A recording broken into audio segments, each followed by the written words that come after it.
Hey guys, in this video I'll show you how to send a Google Calendar invite via email, in particular Gmail.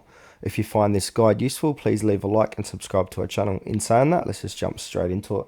Alright guys, I'm going to open up my web browser and head on over to calendar.google.com.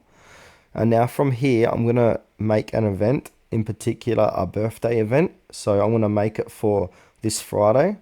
So I'm going to click on the date 17th of this month, May 2024. And now I'm going to add a title and time. Alright, the event's going to be called a 30th birthday bash.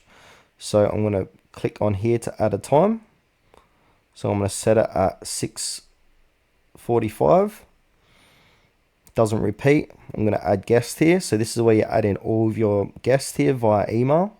So for demonstration, I'm just going to put this email address here. And you can add as many as you want.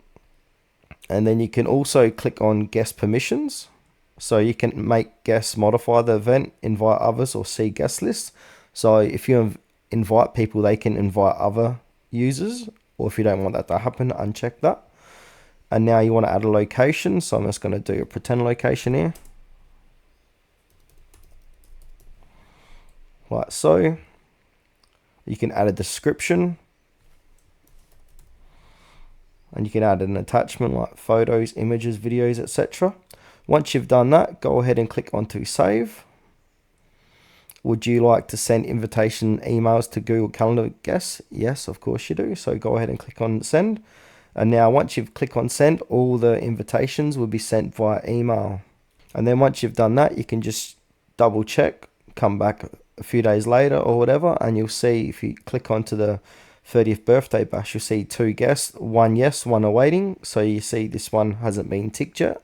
So if they're going to come, there'll be a tick. If they don't, there won't be no tick.